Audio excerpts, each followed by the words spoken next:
자, 이 시간 함께 읽은 요한복음 15장 4절 5절 말씀을 가지고 우리 지난주에 올해 우리 교회 표를 맞추어서 말씀을 나누는데요. 오늘 또 이어서 좀 나누도록 하겠습니다. 오늘 성경대로 두 번째 시간, 성경대로 살아보는 첫걸음이라는 말씀의 제목으로 은혜 나누고자 하겠습니다. 이 표대로 우리 옆에 계신 분들 한번 축복하며 인사할까요? 우리 성경대로 사시기 바랍니다라고 한번 축복하며 인사합시다. 시작. 성경대로 사시기 바랍니다. 예, 옆에 계신 분들, 예. 우리 대형을 이렇게 하니까 이제 우리 성도님들이 저만 보는 것이 아니라 우리 옆에 어떤 분들이 함께 예배드리는지 볼 수 있어서 좋다는 얘기를 많이 듣습니다. 근데 이 와중에도 우리 또 제일 뒤에 있는 또 방송실에서 섬기고 있는 또 이게 예지가 있죠. 예, 이게 비니 보이나요? 하얀색 비니. 예지를 향해서도 한번 축복해 주세요. 성경대로 살아라 예지야. 성경대로 살아라. 예. 우리 2026년도 우리 이제 첫 한 주를 보냈습니다. 여러분 어떠셨습니까? 어떤 한 주 보내셨습니까? 저 올해 기도 제목이 뭐냐면 저도 이렇게 기도 카드 내놨잖아요. 저 올해 이제 기도 제목을 좀 여러 개 내놨는데 첫 번째 기도 제목이 하나님의 음성을 듣고 움직이는 삶이 체질화되기 원한다고. 이게 올해 저의 이제 기도 제목이거든요. 예, 그래서 무언가 하기 전에 저의 이제 익숙한 경험과 생각으로 움직이기 전에 일단 하나님께 물어보고 시작을 하자. 이게 좀 체질화되기 원한다.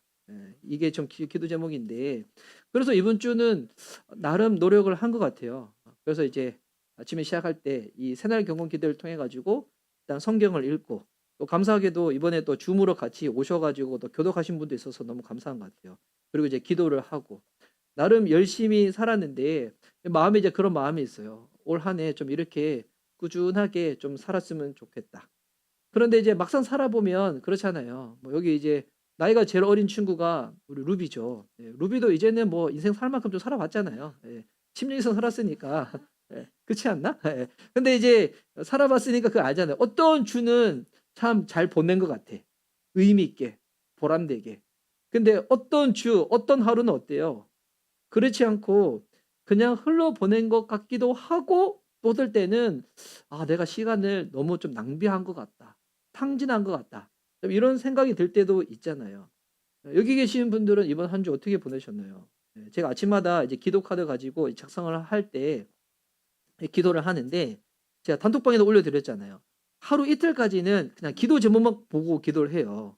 근데 이제 한 이게 기도가 계속 이어지다 보면 하나님이 이제 그런 마음을 주시는 것 같아요. 이게 하나님 마음인지 제 생각인지 잘 뭐 분별은 필요하지만 그 영혼에 대한 마음을 주셔서 그 마음으로 기도하게 돼요.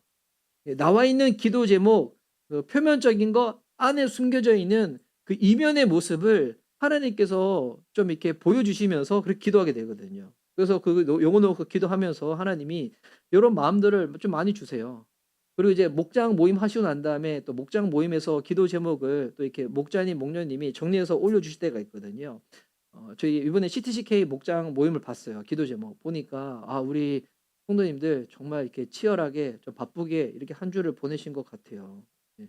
보니까 열심히 사느라고 이미 신년이 한 주밖에 안 됐는데 이미 지치신 분도 있고 또 마음이 무거운 한 주를 보낸 분도 있고 그냥 아무 생각 없이 사신 분들도 있는 것 같기도 하고 또 어떤 분들은 정말 이 신앙의 자리를 지키고자 그렇게 애쓰신 분도 있는 것 같고.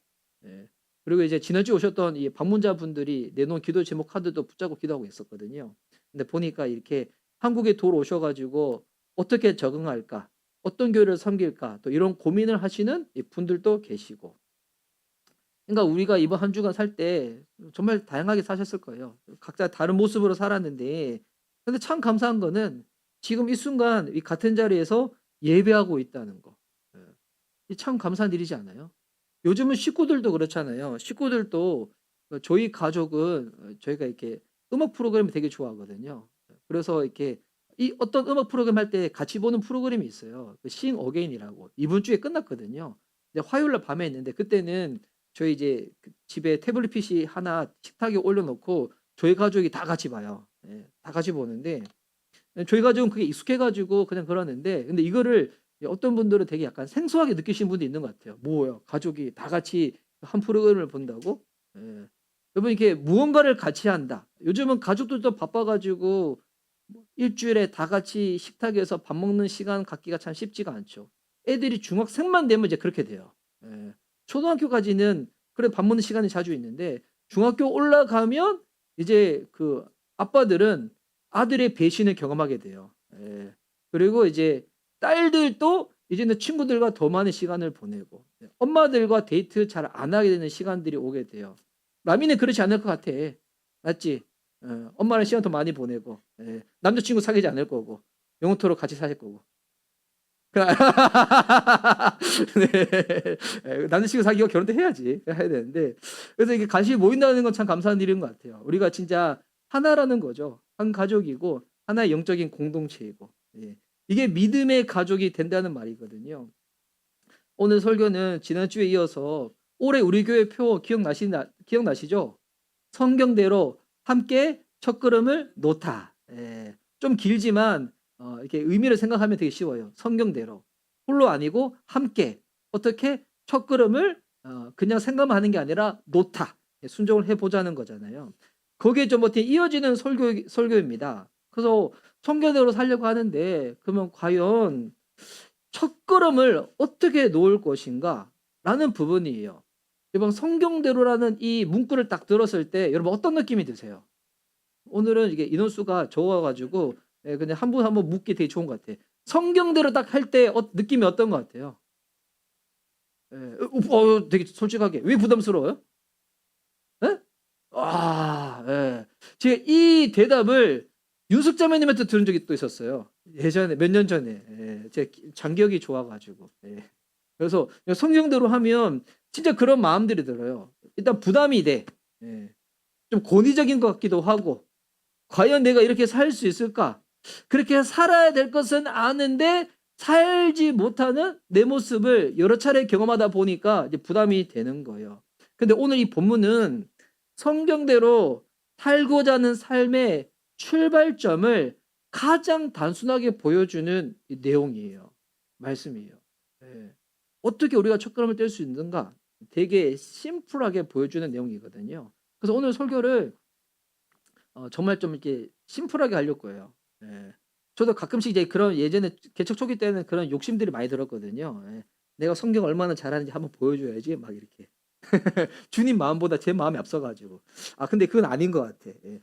그래서 최영기 목사님한테 제가 듣고 배웠는데 최영기 목사님이 설교를 되게 적용 중심으로 설교를 한다는 거예요. 근데 그 본문에 대한 이해나 내용들은 목장 모임 때 나눌 수 있도록 자료를 주신다는 거예요. 예. 그리고 성경을 더 깊이 알고 싶은 분들은 어디로 오시는 거예요? 상공부 시간에 오셔 가지고 그렇게 알아가신다고. 오늘은 지난주에 이어서 지난주는 14절 요한복음 14장을 나눴어요. 한 구절을 가지고. 근데 오늘은 15장입니다. 그러니까 어떤 흐름인가? 지난주에 예수님의 어떤 설교였어요? 고별 설교였죠. 십자가에 죽으시기 전에 고별 설교. 요한복음 15장도 이어지는 내용입니다. 이어지는 내용. 그러니까 예수님이 십자가 지시기 전날 밤에 제자들에게 말씀하시는 거예요. 예수님 메시지는 어떤 메시지였습니까? 나 곧 떠난다. 예. 이 메시지를 들었던 제자들의 마음 어때요? 그러면 예수님 없이 우리들끼리 살아야 되네. 그때 마음 어떨까요? 너무 불안하지 않을까요? 두렵지 않을까요? 예. 혼란된 마음. 네. 근데 이런 마음들을 이제 실질적으로 우리나라에서는 언제 많이 경험하냐면 이 아들 군대 보낼 때. 예. 그때 진짜 경험 많이 해요. 저 기억나거든요. 군대 가서 눈물 없는 저 같은 티 같은 성량인 사람도 진짜 엄마가 보낸 첫 번째 편지를 받고 그때 논산 훈련소에 서 가지고 편지를 읽을 수가 없었거든요. 근데 군대에서 펜을 줬어. 끝에는 이게 불빛이 달렸어. 누르면 불빛이 나와.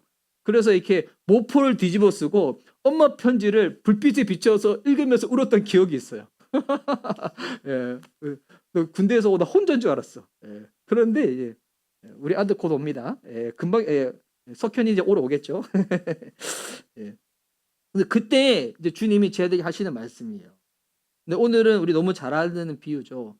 참 포도나무 비유예요. 근데 여러분 이 비유의 핵심이 뭡니까? "너희들 혼자 남으니까 열심히 해." 이거였어요? 아니죠. 오늘 이 참 포도나무의 핵심은 이거예요. "내 안에 거하라."는 거예요. "내 안에 거하라." 이 말씀 안에 성경대로 산다는 것이 무엇인지 우리가 알 수가 있는데 PPT가 준비되어 있는데 여러분 잘 이해하시라고 제가 넘길게요. 자, 성경대로 사는 첫걸음은 뭐냐면 열심이 아니라 붙어 있는 삶입니다. 붙어 있는 삶. 네. 이 4절 말씀인데 4절 말씀을 다시 한번 우리 같이 한번 읽어볼까요? 자, 시작. 내 안에 머물러 있으라. 그리하면 나도 너희 안에 머물러 있겠다. 가지가 포도나무에 붙어 있지 아니하면 스스로 열매를 맺을 수 없는 것과 같이 너희도 내 안에 머물러 있지 아니하면 열매를 맺을 수 없다. 예수님이 이 참 포도나무 이 비유를 드시면서 무슨 얘기를 하고 있는 거예요? 예, 지금 관계에 대해서 말씀을 하고 있어요. 예수님의 메시지는 열심히 해, 잘 살아봐, 실수하지 마 이런 메시지가 아니죠. 내 안에 거하라. 내 안에 있으라. 그러니까 나에게 붙어 있으라는 거예요. 이거 어떤 요청이에요? 도덕적인 요청 아니죠. 뭐 열심을 하는 무슨 성과를 내라 이런 요청이 아니죠. 이거 관계적인 요청이에요. 예. 여러분 그래서 신앙은 뭡니까? 신앙은 누가 물어볼 거잖아요. 뭐 만약에 여기 계신 분들은 그래도 교회 생활 좀 하신 분들이니까 여러분 주변에 교회 안 다니신 분들이 여러분한테 물어볼 수 있잖아요. 신앙이 뭐냐고. 그때 뭐라고 딱 대답하시겠어요? 저는 이 대답이 너무 좋아요. 이 생명의 삶 하면 서론 시간에 이거 딱 하고 하는데 신앙은 관계입니다. 너무 중요해요. 신앙은 열심이 아니라 열심 이전의 관계예요. 먼저는 수육적인 관계죠. 하나님과의 관계. 그리고는 수평적인 관계죠. 나와 이웃과의 관계. 그래서 신앙은 관계라면 우리가 이번 주를 딱 한 주를 보내면서 스스로에게 물어봐야 될 질문이 있다면 이런 질문이에요. 나 얼마나 열심히 살았는가? 이게 아니에요. 요즘 시대에 열심히 안 사는 분들이 어디 있어요? 주변에 열심히 살다가 좀 이렇게 열심히 살아도 내가 원하는 만큼 열매가 없다 보니까 기가 꺾여가지고 그런 것뿐이지 요즘 시대에 다 열심히 삽니다. 보니까 초등학생도 열심히 살고 청소년도 열심히 살고 다 열심히 살아요. 열심히 안 사는 분류는 어떤 사람은 열심히 안 사는가? 제가 딱 보니까 졸업한 사람들만 요즘 쉬어가는 것 같아. 근데 요즘 보니까 우리 라미랑 주다는 되게 열심히 사는 것 같아. 열심히 살고 다 열심히 살아. 근데 이 열심히 사는 거는 여러분 이게 성경적인 질문은 아니에요. 우리 스스로에 물어봐야 될 질문.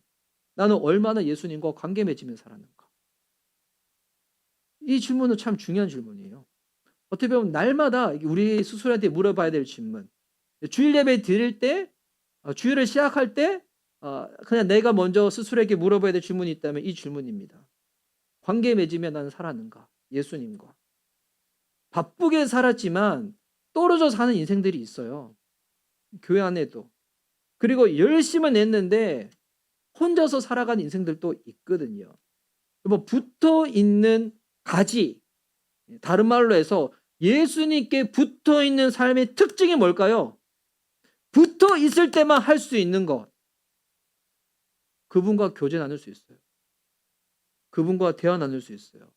여러분 기도라는 게 기독교 말고도 타 종교도 기도가 다 있어요. 근데 기독교에서 말하는 기도랑 타 종교에서 말하는 기도는 많이 달라요. 타 종교에서 말하는 대부분의 기도는 교제가 목적이 아니에요. 본인이 원하는 바와 소원을 성취하고 문제를 해결하고 싶고 물론 기독교 기도에도 그런 기도 내용이 있긴 있어요. 하지만 기독교에서 말하는 기도의 가장 큰 핵심은 예수님과의 교제예요. 사귐이에요. 다른 말로 해서 대화죠. 이게 엄청난 거예요. 이 전지전능하신 하나님과 아무것도 아닌 것 같은 나와 대화를 나눌 수 있다? 이 엄청난 일이죠. 엄청난 일. 우리가 이렇게 일상생활에서 내가 정말 이렇게 좋아하는 위대하게 여기는 사람과 한마디 대화를 하는 것도 엄청난 일인데 사람과 대화를 나누는 정도가 아니라 하나님과 교제 맺고 하나님과 대화 나눌 수 있다. 이게 붙어있는 삶의 특징이에요. 그러니까 여러분이 이번 한 주간 진짜 주님과 붙어있느냐 안 붙어있느냐 확인할 수 있는 방법은 뭐냐면 시시때때로 주님 앞에 기도하며 살았는가 묻고 살았는가 이걸 점검해 보는 거예요. 그럼 붙어있지 않는 사람의 특징이 뭘까요? 교제하지 않는 거예요. 대화하지 않는 거예요. 기독교식으로 말하면 기도하지 않는 거예요. 여러분 기도라는 게 물론 뭐 우리 교회에서 정한 기도의 시간에 와서 이렇게 딱 기도하는 것도 기도지만 우리의 일상의 삶에도 기도는 계속 이어져야 돼요. 여러분 그래서 성경에서 기도를 총집합해 놓은 성경이 뭐예요? 이 시편이잖아요. 예. 시편은 뭐냐면 하나님께 반응하는 인간의 언어를 모아 놓은 거거든요. 근데 여러분 시편에 형식적이고 의례적인 것만 있어요? 아니에요. 우리가 속상한 거, 원망스러운 거, 지금 내 마음 힘든 것들을 다 모아 놨어요. 여러분 이번 한 주간 사신 동안에 직장에서 살아가는 동안에 자녀들과 관계 맺으며 배우자와 관계 맺으며 억울하고 속상하고 마음 힘들 때 중요한 거는 그때 주님께 그 마음 올려드렸나 이거예요 이거. 예. 그때 막 뭐 기도할 때 막 수시가 없더라도 "하나님 저 속상해요. 저 힘들어요. 저 사람 너무 미워요. 너무 괴로워요. 너무 외로워요." 예. 이 40대 중년에 그게 있거든요. 우리 신하신 목사님이 저랑 나이가 동갑이시잖아요. 40대 중년에 이거 이해하지 못한 부분인데 이거 아내들도 이해 못하고 자녀도 이해 못하는 게 있어요. 40대 중년은 외로워요. 그러시죠? 예. 그러지 않으세요? 예. 근데 다른 외로움이 있어요. 몰라. 모르잖아. 몰라. 몰라. 예. 40대 중년에 갖는 그 외로움, 예, 그쵸? 다 외로운데, 외로움의 그 종류와 질이 다르다는 거예요. 예. 외로움의 종류와 질. 예. 그거 이제 나중에, 설교 시간 끝나고 나중에 저한테 물어보세요. 예. 지금 뭐 하는 거야, 지금? 그래서, 그 무슨 말이냐면, 그런 외로움이 있을 때 있지. 그럼 뭐 다 외로워. 근데 그때 뭐 하는 거예요? 주님께 묻는 거예요. 하나님, 제 마음이 이래요. 가장 사랑하는 가족조차도 제 마음을 이해하지 못해요. 하나님 저 외로워요. 하는 거죠. 그러니까 그래서 붙어 있는 사람들은 붙어 있는 가지는 포도나무를 늘 생각합니다. 그래서 포도나무로부터 시작하는 거예요. 그래서 매 순간 가능한 대로 주님을 의도적으로 먼저 생각하면서 주님께 묻고 나아가는 거죠. 여기 계신 분들이 정말 예수님이 나의 구주와 주님으로 영접하신 분이어서 여러분의 영적인 신분이 변화되었다고 믿으신다면 이제 우리 삶 가운데 필요한 게 뭐네요? 필요한 게 뭐예요? 바뀌어진 신분에 걸맞는 삶의 변화가 필요하잖아요. 예. 바뀌어진 신분에 걸맞는 삶의 변화. 예. 그래서 이제 우리 변화가 필요하죠. 그중에 하나가 뭐냐면 이 생각의 변화거든요. 그러니까 생각할 때 어떻게 생각하냐면 이거 진짜 중요한 팁인데 알려줄까요 말까요? 혼자 생각하지 말고 주님과 함께 생각하는 거예요. 이게 진짜 중요한 거예요. 이게 얼마나 중요한데 잘 모르시는 거예요. 진짜 생각할 때 혼자 생각하지 말고 주님과 함께 생각하는 거예요. 그게 그 기도예요. 내가 생각으로 이게 마귀가 공격하는 첫 번째 루트가 다 생각이에요. 생각. 그 생각에 마귀가 와서 막 이게 지금 하거든요. 하여튼 온갖 부정적인 생각, 뭐 음란한 생각, 하여튼 막 생각하거든요. 그때 털어버려야 돼. 그리고 그 생각을 주님의 생각으로 채워야 돼. 주님께 묻고 막 해야 돼. 또 기도가 안 된다. 뭐 말씀을 잘 못 읽겠다. 그때 좋은 방법은 뭐예요? 찬양이라도 듣는 거야. 찬양으로 내 생각을 채우는 거예요. 예. 그래서 이렇게 그 몸이 아프신 분들이 병원에 있으면 아직 이렇게 신앙이 없으시니까 가족들이 하는 게 뭐냐면 찬양 틀어 놓잖아요. 그거 되게 중요한 거거든요. 예. 찬양 틀어 놓고. 그래서 저도 이게 주변에 요 카페에 돌아다니잖아요. 카페에 돌아다니면 딱 알아요. 이렇게. 사장님이 어떤 지금 신앙 상태인지. 예. 이 찬양이 나오는 카페가 있어요. 물론 가사가 나오면 좀 그렇죠. 근데 가사 빼놓고 운율 딱 들었을 때 '야, 이 사장님이 이 신앙이 있구나.' 막 하시는 분들. 예. 그래서 뭐냐면 평소에 내가 무엇으로 채우려고 하는 것만 보더라도 이 사람이 붙어 있는 삶을 영위하는 분인가? 아니면 붙어 있음에도 불구하고 떨어진 가지처럼 그렇게 생활하고 있는 건 아닌가? 이 확인할 수가 있다는 겁니다. 이게 평소에 신앙생활에 잘 되면 좋죠. 근데 잘 안 되죠. 그래서 어떻게 되는가? 이 두 번째인데 예수님께 붙어 있다는 것은 혼자가 아니라 함께하는 겁니다. 함께 거하는 삶.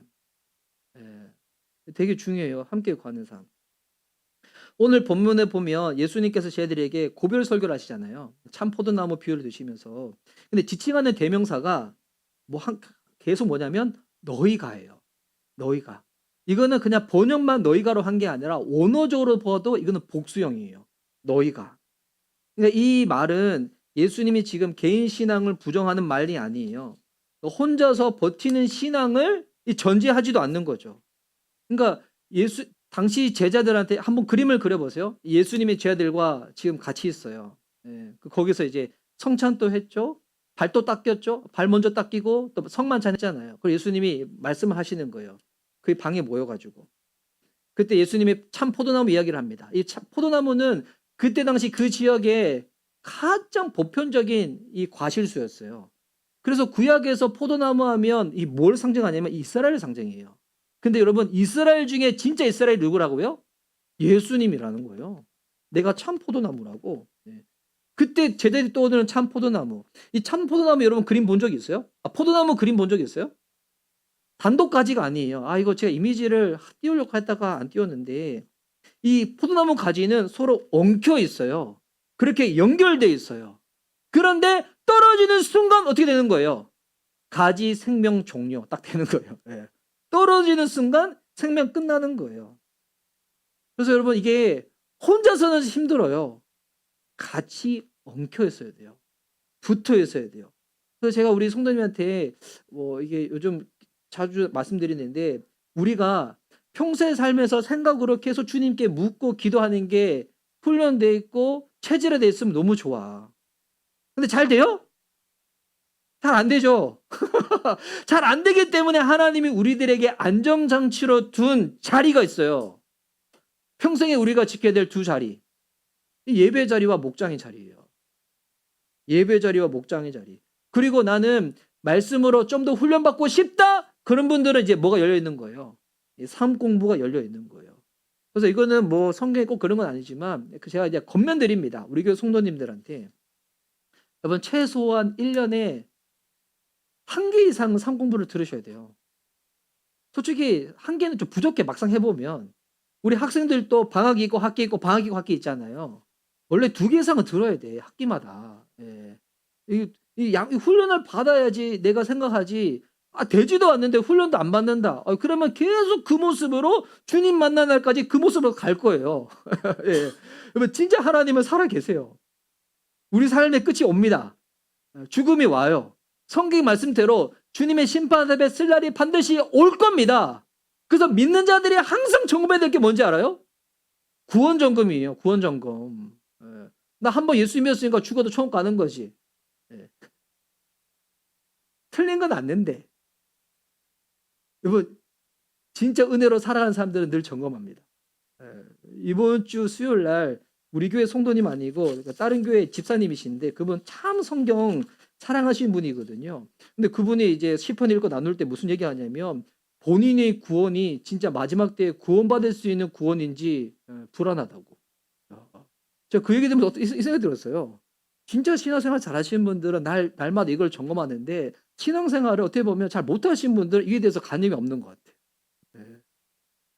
여러분 오늘이 내 삶의 마지막이다 끝이다. 여러분 구원받을 확신 있으세요? 확신이 있다면 그 근거가 뭐예요? 늘 점검해 봐야 되는 거죠. 예. 제가 이제 수요 기도 때 그 말씀 나눴었는데 여러분 성령 충만은 도파민이 과다 분비되는 게 아니에요. 진짜 성령 충만 뭔지 알아요? 느껴지지 않을 때도 있어. 감정이 메마를 때도 있어. 그럼에도 진리는 말씀은 분명한 사실이고 약속이기 때문에 그것을 믿는 믿음으로 그냥 버티고 지키는 거예요. 느낌과 감정과 내 옆에 있는 사람들은 나를 배반하고 배신할지라도. 이게 진짜 믿음이거든요. 그리하는데 뭐가 따라와요? 감정도 따라오게 되는 거고 의지적으로 결단도 하게 되는 거고. 이게 순서가 되게 참 중요한데 그래서 우리가 평생에 지켜야 될 자리가 예배와 목장의 자리예요. 그리고 주님 앞에 내가 훈련받기 위해서 산 공부를 하는 거죠. 우리 익히 너무나 잘 여러분 들으셨을 거예요. 교회는 건물이 아니죠. 교회는 종교 은식에 참석하는 것도 아닙니다. 교회는 뭐예요? 믿는 자들의 공동체잖아요. 모임이잖아요. 이거를 이제 유식한 말로 유기적 공동체라고 해요. 유기적이라는 게 영어로 따지면 이게 오가니즘이잖아요. 맞나요? 그래서 이게 생명 공동체라는 거잖아요. 뭐 교회는 어떤 공동체입니까? 서로 붙어 있고 엉켜 있는 공동체예요. 여러분 이게 요즘 시대는 되게 개인주의화돼 있고 누가 나한테 간섭하는 것을 부담스러워하는 시기잖아, 세상이잖아요. 그래서 요즘 사람들이 왜 대형교회를 좋아해요? 진짜 대형교회 좋아하시는 분들 중에서 그런 분들은 진짜 참 인정. 내가 약하니까 그냥 교회 가서 훈련 열심히 받고 열심히 나는 참여해가지고 막 이렇게 막 하고 싶어. 그런 분들 간다. 인정. 근데 대부분 큰 교회 간 이유가 보니까 한 3분의 2는 간섭받기 싫어가지고 그냥 예배 시간 가서 그냥 설교만 듣겠다는 거예요. 그리고 공동체 생활 안 해. 그리고 신앙적으로 기도가 필요하고 도움이 필요할 때는 이전에 본인이 알고 있는 목사님, 사모님한테 도움을 구해. 제가 보니 이게 저만 그런 게 아니라 제 주변에 개척하신 분들, 제법 좀 큰 교회에서 개척하신 분들은 다 그래요.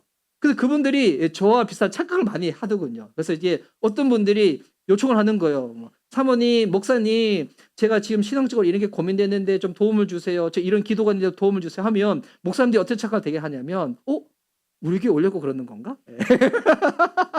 되게 착각이죠. 도움은 받고 이제 설교만 들으러 큰 교회 가고. 근데 이게 요즘 우리나라에 너무 파돼서 큰일 났어요.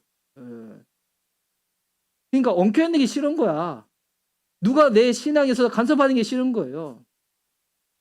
여러분 간섭 왜 해요? 부모님들이 자녀들한테 잔소리 왜 해요? 내 자녀니까. 사랑하니까. 아끼니까 잔소리해요. 사랑하지 않으면 잔소리 왜 해요? 해봤자 지금 내가 좋은 얘기 안 들고 뻔히 아는데 그럼에도 불구하고 여러분 잔소리하는 이유가 뭐예요? 진짜 사랑하고 아끼니까. 아니에요? 물론 이게 분위기도 잘 봐야지 감정적인 결도 잘 봐야죠. 뭐 보면서 하긴 해야 되는데 이제 아끼니까 아는 거예요. 여러분 교회 공동체 안에서 정말 아끼고 사랑할 때 그때 그 마음으로 한마디 툭 내뱉는 거죠. 그래도 예배는 드려야 되는데. 그래도 목장 모임 참석해야 되는데. 그래도 양육받으면 좋을 것 같은데. 그래도 함께 있어야 되는데. 이번에 함께 했으면 좋겠는데. 이런 얘기를 하는 거죠. 그래서 여러분 목장이 신앙이 좋은 사람들이 모이는 모임이 아니죠. 떨어지지 않도록 붙잡아주는 자리가 목장 모임입니다. 이렇게 예수님께 서로 붙어 있을 때 여러분 어떤 일이 벌어질까요? 예수님이 마지막 말씀하시는 부분이 성경대로 사는 첫걸음. 그래서 열매가 맺히는 거예요. 그래서 여러분 이 열매는 목표가 아니에요. 붙어 있을 때 자연스럽게 맺히는 결과예요. 우리 5절 말씀 우리 함께 한번 읽어볼까요? 5절 말씀 우리 개인의 신앙의 고백으로 함께 읽도록 하겠습니다. 시작. 나는 포도나무요 너희는 가지이다. 그 안에 머물러 있으면 그는 많은 열매를 맺는다. 너희는 나를 떠나서는 아무것도 할 수 없다. 여러분 뭐 성경책 개인 성경책 가지고 계신 분들은 평소에 주님을 자꾸 잊어버리고 자꾸 떠나는 이게 반복되어진다. 너무 습관화되어 있다. 그분들은 펜 꺼내가지고 여기 줄 거야 돼. 우리 루아가 요즘 성경 같이 읽잖아요, 엄마랑. 근데 이제 보고 배운 게 있어가지고 성경 읽을 때마다 형편도 계속 뭐 줄을 꺼, 이렇게. 본인이 나누고 싶은데 막 꺼, 막 끊는데 여기 줄 거야 돼요. 나를 떠나서는 너희가 아무것도 할 수 없다. 지금 예수님의 제자들에게 너희들 무능해! 이거 말하는 거 아니에요. 말 그대로예요. 주님 떠나서는 아무것도 할 수 없는 거예요. 여기서 아무것도 뭘까요? 주님의 능력으로 주님의 도우심으로 경험되어지는 삶을 살 수 없다는 거예요. 하나님을 믿는 삶은 하나님을 경험하는 거잖아요. 목장 모임에 와서 이 예배 모임에 와서 우리 하나님을 경험해야 되잖아요. 하나님이 가장 좋은 것을 언제 주신지 알아요? 예배 시간에 줘요. 이거 절대 잊지 마세요. 하나님의 가장 좋은 것은 예배 시간에 부어진다. 그래서 원래 치유도 원래 변화도 예배 시간에 경험하는 거예요. 제가 오늘 이번 주 중에 우리 이제 그 담즙암 말기이신 우리 형제님 찾아갔는데 만나서 기도해드리고 잠깐 교제 나눴거든요. 근데 하고 난 다음에 진짜 그런 마음 드는 거예요. 그 형제님이 몸이 안 좋아서 고동이 안 돼요. 제가 가족들한테 무슨 얘기했냐면 제가 예배드리고 주고 싶다고. 와서 우리 같이 예배드리면 좋겠다고. 그래 와서 우리 이제 그 가족들이 어제 저녁에 연락이 왔는데 같이 이제 기도해 드렸거든요. 안수해 달라 해서 안수해 드렸더니 지금 뭐 통증이 너무 심하세요, 배에. 근데 이제 배가 좀 가라앉으셨다고. 예. 근데 가족들은 그거 작은 거 보더라도 소망을 가지는 거야. 예. 우리 동생이 통증이 없었으면 좋겠다고. 예. 그래서 정말 그 마음 들었죠. 맞아. 우리 하나님이 역사하시려면 결국 예배 시간 역사하시는데 이 형제가 교회 시간 예배 시간 못 오니까 내가 가서 예배 드려줘야 되겠다. 그렇다고 해서 여러분 이거를 악용하면 안 돼요. 예. 악용해 가지고 여러분 몸 성한데 예배 띵 까먹고 목사님 와서 예배 드려주세요. 이러면 여러분 다칠 수 있습니다. 병날 수 있어요. 그러지 말고 건강할 때 와서 예배 같이 드리는 거죠. 여러분 그럴 때 하나님이 함께하는 것을 경험할 수가 있는 거예요. 여러분 이 신앙은 무언가 막 결과로 막 압박하는 것도 아니고 그리고 막 사역적으로 사역자들이 서로 경쟁하는 것도 아니에요. 여러분 예수님에 빠진 열심은 결과가 아무리 어떠하든 공허합니다. 예. 예수님 빠지고 아무리 좋은 것을 얻고 대학을 가고 부를 얻고 할지라도 공허합니다. 근데 간혹 그런 분들을 봐요. 뭐 교회 안에 계신 분들 중에서도 혼자서 막 열심히 하시는 분이 있거든요. 막 예수님 없이도 뭐 스스로 막 개척하고 자기 능력으로 막 무슨 성과를 만들고 남부르지 않게 막 하시는 분들이 있어요. 근데 여러분 그런 분들한테도 인생의 한계는 반드시 있어요. 여러분 그 하나님의 도우심 없이 어떤 성과를 만들어냈다? 여러분 그것은 성경에서 말하는 열매 맺는 삶 아니에요. 본인의 열심과 노력으로 만든 열매일 뿐이죠. 근데 그 열매의 끝이 어떻다고요? 맛을 보면 공허한 맛이 나요. 아무것도 아닌 맛이 나요. 여기 우리 친구들 이제 대학에 가려고 하는 친구들도 있고, 예, 저희 이제 아들은 이제 고등학교 올라가면 빨리 취업하고 싶어 하는 마음도 있는데, 그리고 우리 기도 제목 보니까 우리 총선 중에서 돈 많이 벌고 싶다는 기도 제목도 있고, 예. 저는 돈 많이 버는 거 악한 거예요, 선한 거예요? 좋은 대학 가고 싶다, 악한 거예요, 선한 거예요? 좋은 직장 가고 싶다, 악한 거예요, 선한 거예요? 뭐 그거 자체를 가지고 가치 평가를 할 수는 없어요. 예, 그 자체를 가지고는. 그런데 중요한 거는 내가 그리스도인이라면 신앙적인 이유가 있어야죠. 왜 돈 많이 벌고 싶은데? 왜 좋은 대학 가고 싶은데? 왜 좋은 직장 갖고 싶은데? 왜 좋은 집 갖고 싶은데? 이것 자체 나쁜 건 아니에요. 근데 중요한 건 이 모든 것에 있어서 하나님께로부터 답을 얻어야죠. 답 없이 열심히 살아서 본인 성과로 아무리 사람들이 부러워하는 것을 만나고 할지라도 그 열매 맛보잖아요. 어떤 맛이라고요?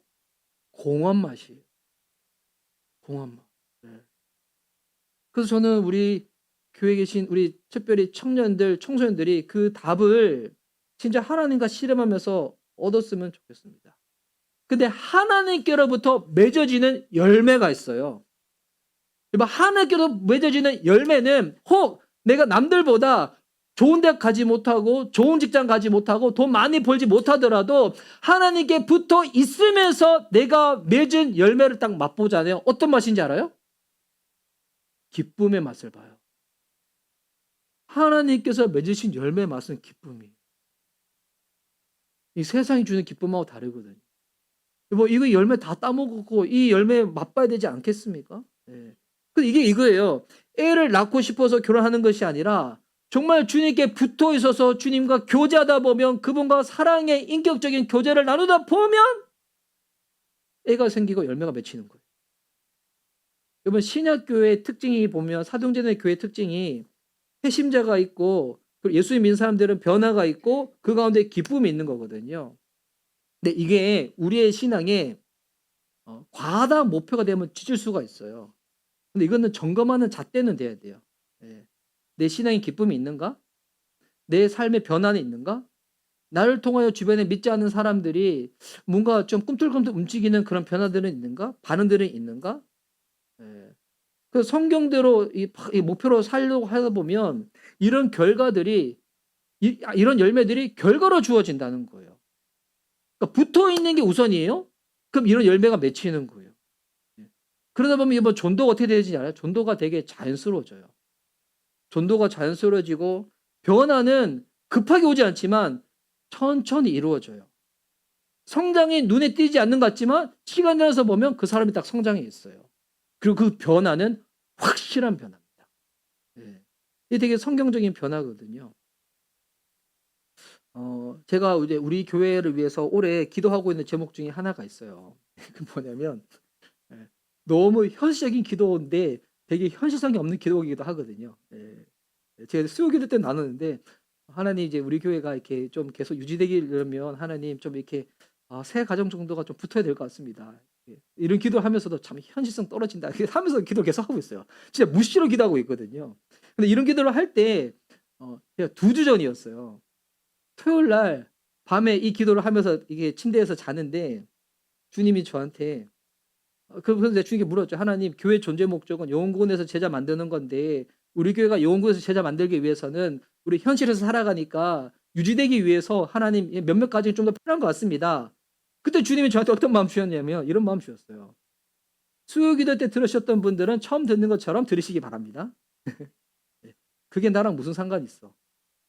라고 저한테 그게 묻는 것 같았어요. 네. 그게 나랑 무슨 상관? 오 주님, 교회 존재 목적이 이건데 이거 위해 가지고 유지되기 위해서 그가 구하는 건데 주님 이 정도는 들어줘야 되는 거 아니에요? 근데 주님이 계속 저한테 그게 나랑 무슨 상관이 있어? 그게 무슨 나랑? 하면서 이 주님과 막 대화를 했죠. 씨름하면서. 그러면서 마지막 딱 주님의 이 대화의 결론은 뭐냐면 저한테 이렇게 묻는 것 같았어요. "너 나 사랑하니? 상암아, 너 나 사랑하니?" 주님을 사랑하여서 주님의 말씀대로 살고 싶은 사람과 주님과의 관계는 지금 되지 않는데 연결은 끊어졌는데 그냥 문자적으로 그렇게 하라고 하니까 하는 사람은 다르겠죠. 일단 지속성은 확실히 떨어질 거예요. 그리고 주님과의 관계가 끊어졌는데 그냥 하는데 남들이 알아주지 않아. 그리고 내가 그에 대해서 안 좋은 이야기를 들어. 그러면 그만두고 싶을 거예요. 근데 남들이 잘 알아주지 않는다 할지라도 혹여나 그렇게 내 마음은 그 마음이 아닌데 오해를 받는다고 할지라도 주님 사랑하여서 말씀대로 살고자 하는 사람들은 계속할 겁니다. 계속할 거예요. 그래서 예수님이 요한복음에서 제자들한테 베드로한테 특별히 그렇게 물어보셨나 봐요. 너희가 이 모든 사람들보다 나를 더 사랑하냐? 그래서 여러분 하나님의 사랑의 결정체, 집약체 핵심이 복음이잖아요. 나를 위하여 죽으시고 부활하신 예수님의 이야기. 그래서 저는 매주일 가능한 대로 복음을 나누고자 합니다. 왜 복음을 나누는가? 복음이 죄인을 사랑하는 하나님의 사랑이거든요. 죄인 이상함을 사랑하는 하나님의 사랑이 그 복음이에요. 여러분이 소원 성취, 문제 해결 그거 응답받는 게 사랑이 아니에요. 여러분 그거는 이루어질 수도 있고 안 이루어질 수도 있어요. 그거는 몰라요. 그런데 영원토록 변함없는 것은 죄인된 우리를 사랑하는 하나님의 그 사랑, 복음이에요. 우리 교회가 이 열매를 강요하지 않더라도 회심자가 있고 변화가 있고 기쁨이 있고 이 열매를 강요하지 않더라도 예수님께 붙어 있으면 맺힐 겁니다. 붙어 있으면. 그래서 교회가 하는 게 뭐예요? 이 자리를 계속 만들어서 드리는 거예요. 여러분이 내가 하나님으로부터 사랑을 받은 사람만이 하나님을 사랑할 수 있잖아요. 여러분이 어떤 사랑을 받았는지 복음을 나눌 수 있도록 그래서 성경 통독도 하는 이유도 묵상도 하는 이유도 그 이유예요. 하루의 시작과 끝에 주님 앞에 쓰고자 하는 이유도 하나님과 함께 시작하고자 하는 이유도 하나님 사랑으로 시작하라고. 그래야지 지치 않을 수 있다고. 그래야지 남들이 어떻게 생각하든 하나님 사랑하여서 말씀대로 성경대로 살아갈 수가 있다고. 그래서 교회도 공동체적으로 그 자리를 계속 일부러 드리는 거예요. 예배의 자리, 목장의 자리 함께 하자고. 그 자리에서 하나님이 우리를 붙잡으시고 언제가 될지 모르겠어요. 여러분 이 예배 시간에도 언제가 될지 모르겠어요. 근데 여러분 예배 시간에 꾸준히 참석하다가 때가 되어지면 하나님이 여러분을 진짜 놀랍도록 만나주시고 회심케 하실 거예요. 물론 이미 만나신 분들은 계속 변화가 되실 거고 아직 만나지 않으신 분들은 꾸준한 참석 가운데 주님의 때에 언젠간 그 변화가 일어나게 될 겁니다. 우리 목녀님이 우리 이번에 첫 번째 목장 모임 사진과 영상을 찍어 저한테 보내줬어요. 보니까 이렇게 올리브 브레싱 할 때. 근데 올리브 브레싱 할 때 보니까 목녀님 보내시면서 우리 아이들이 보니까 지금 열심히 참석 안 하는 것 같아요 하면서 부르는데 제가 보니까 우리 아이들이 보니까 막 이렇게 체스도 하고 놀기도 하고 책도 보고 하는데 저는 그거 보면서 오히려 더 감사했어요. 딱 보니까 야 사도행전 1장이야. 사도행전 1장. 저 사도행전 1장 볼 때마다 제가 그 생각 들거든요. 우리 이제 500명이 있다가 380명은 도망가 버렸어요. 120명이 남았어. 120명이 예수님 말씀 듣고 이해되지 않더라도 순종하고자 마가 다락방에 갔잖아요. 그 120명이 다 열심히 있었을까요? 다 기도 뜨겁게 했을까요? 저는 아니라고 생각해요. 몇몇은 그랬겠지. 근데 그렇지 않은 사람들 대부분일 거예요. 그냥 그 자리 가서 그냥 지키는 거예요. 그러니까 지키는 거야. 여러분 기도회 때 뜨겁게 기도하는 사람도 있지만 기도 안 하고 그냥 눈 감는 사람도 있잖아요. 그냥 기도하면서도 엉뚱한 생각하는 사람도 있잖아요. 근데 중요한 건 뭐냐면 그 자리에 함께 하는 거예요. 함께 할 때 사도행전 1장처럼 함께 할 때 뭐가 일어나는 거예요? 사도행전 2장이 가능해지는 거예요. 성령이 오셔서 역사하시는 거예요. 그래서 제가 목녀님한테 그 거실 이름 붙이라고 했어요. 이렇게 마가 다락방이라고 붙이라고 해. 함께 할 때 언젠가 더 임해요. 주님 역사하세요. 그런 기대와 그런 소망과 믿음이 없으면 이 예배 시간 인도하는 사람들이 어떻게 인도할 수 있겠어요? 지치지 않겠어요? 아니면 내 열심과 노력으로 해가지고 제가 아무리 설교를 잘 준비하고 찬양을 멋들어지게 한다고 해서 그것이 사람을 변화시키겠어요? 아니에요. 이거는 그냥 다 재료일 뿐이에요. 근데 아주 미흡하고 아주 부족하더라도 우리의 중심이 주님을 향하고 몇몇 분들이 회개하여 애통하는 심정으로 주님을 찾고 나아갈 때 그 심정을 통로 삼아서 성령께서 우리 가운데 역사하는 거예요. 근데 신기한 거는 그 역사를 할 때 애통하는 심정을 가진 사람만 역사하는 것이 아니라 하나님의 은혜로 그 공간에 있는 사람들 가운데 주님이 압도해서 주의 부흥이 임하는 거예요. 2년 전에 에즈버리 학교에서 일어났던 부흥의 이야기를 들었거든요. 그 자리에 계신 어느 한국인 선교사님의 이야기를 통해서 들었는데 그랬다는 거예요. 그냥 그 체포 시간에 그냥 의무적으로 온 학생들이 대부분이었겠죠. 그냥 누군가 그 앞자리에 가서 회개를 했대요. 유명한 사람도 아니야. 그냥 무명의 어떤 사람이었어. 근데 그때 임한 거야.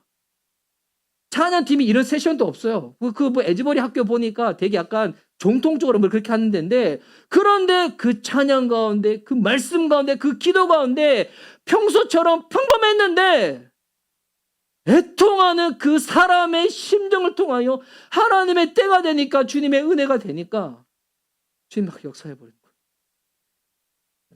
회개가 나서 일주일이 지나도 10일이 지나도 계속 그 자리에서 머물러서 예배드리고 회개하는 자들이 생겨났다는 것입니다. 결론을 맺도록 하겠습니다. 성경대로 산다는 거 어려운 말 같지만 오늘 본문 보니까 아주 단순하죠. 붙어 있는 겁니다. 자리 지키는 겁니다. 머물러 있는 겁니다.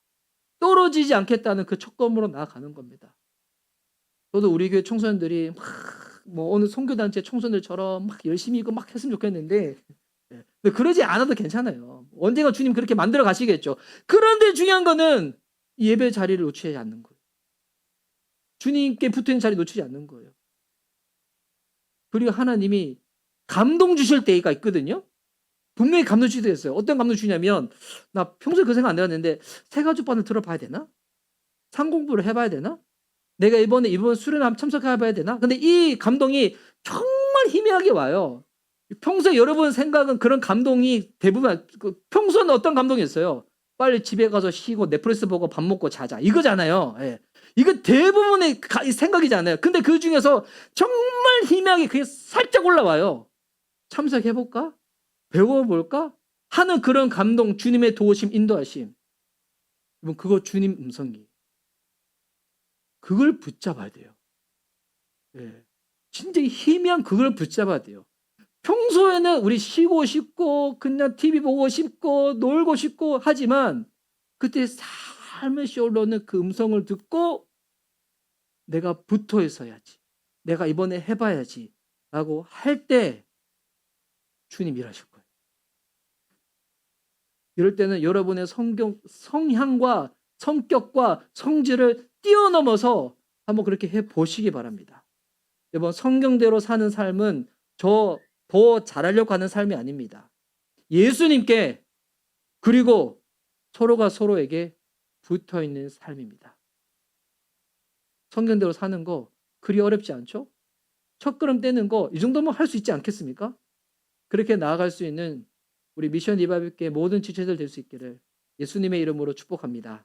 아멘. 우리 찬양하도록 하겠습니다.